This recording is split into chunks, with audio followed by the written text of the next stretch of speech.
नमस्कार। पिछली एक वीडियो में मैंने बताया था कि प्लूटो को एस्ट्रोनॉमिकली प्लेनेट भी नहीं लेते और ज्योतिष के हिसाब से ग्रह मानना तो बहुत दूर की बात है। और मैंने उसमें वादा किया था कि मैं बताऊंगा आपको यूरेनस नेपच्यून को भी ग्रह क्यों नहीं माना जाता ज्योतिष में, जबकि चंद्रमा एक उपग्रह है, उसको भी मान रहे हैं हम ग्रह। तो इसके पीछे दो मेन रीज़न हैं। पहली बात तो ज्योतिष मैंने बताया था, ज्योतिष क्या है? आकाशीय पिंडों के प्रभाव का अध्ययन है, प्रभाव का अध्ययन। और हम पर प्रभाव किस तरह से पड़ते हैं? हमारी 5 सेंसेस से सबसे ज़्यादा 5 सेंसेस जो है हमारी, एक चखने की है, उसमें तो जब मुंह में रखोगे तभी आप टेस्ट पता चला पाओगे। फिर टच करने की है, और हाथ आपका इतनी दूर तक जा सकता है, केवल इतनी दूर तक की चीज़ें टच कर सकते हो। फिर सुनने की शक्ति है, जो कि काफ़ी दूर तक की बातें हम सुन सकते हैं, आवाज़ें सुन सकते हैं। सूंघने की शक्ति है, वो भी आदमी की बहुत लिमिटेड है। सबसे ज़्यादा दूर तक जो शक्ति हमारी काम करती है, जो सेंसेस हमारी काम करती हैं, वो है देखने की। तो ज्योतिष में जो हमें दिखता ही नहीं, उसका कोई प्रभाव है ही नहीं। एक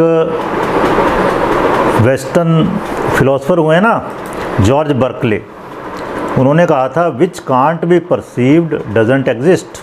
उन्होंने तो बहुत बाद में कहा, लेकिन हमारे यहाँ दर्शन शास्त्र में पहले से ही हम मान रहे हैं कि भाई जो चीज़ दिखती ही नहीं, समझो है ही नहीं। 5 सेंसेस से पकड़ में नहीं आ रही। तो जो यूरेनस नेपच्यून प्लूटो है, वो नंगी आंखों से दिखाई नहीं देते। सूर्य दिखाई देता है, लेकिन यूरेनस नेपच्यून प्लूटो नहीं दिखाई देते, तो इस वजह से उनका असर नहीं लेते। पहला रीज़न तो यही है, क्योंकि ज्योतिष क्या है? अप्लाइड एस्पेक्ट, प्रभाव का अध्ययन। और प्रभाव 5 सेंसेस से हम पकड़ नहीं पा रहे उनको। और दूसरा बहुत बड़ा रीज़न, दूसरा रीज़न क्या है? ये जो आकाशीय पिंड हैं, धरती से शनि जितना दूर है, यूरेनस उससे डबल से ज़्यादा दूर है, और नेपच्यून प्लूटो तो और ज़्यादा परे हैं। समझ गए? यूरेनस जितना धरती से शनि दूर है, उससे डबल से ज़्यादा दूर है। और एक फिजिक्स का प्रिंसिपल है, फोर्स ऑफ अट्रैक्शन और repulsion between 2 heavenly bodies is directly proportional to m1 m2 by r²। मतलब 2 आकाशीय पिंडों के बीच में आकर्षण शक्ति या विकर्षण शक्ति, वो कैसे कैलकुलेट करते हैं? दोनों का मास, भार, उसको मल्टीप्लाई कर दो, और किससे डिवाइड करेंगे? उनके बीच में डिस्टेंस का स्क्वायर।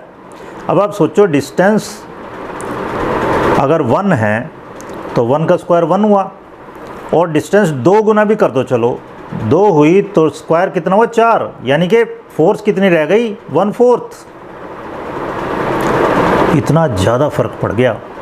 मतलब शनि का, पहले बात तो शनि नंगी आंखों से दिखाई दे रहा है।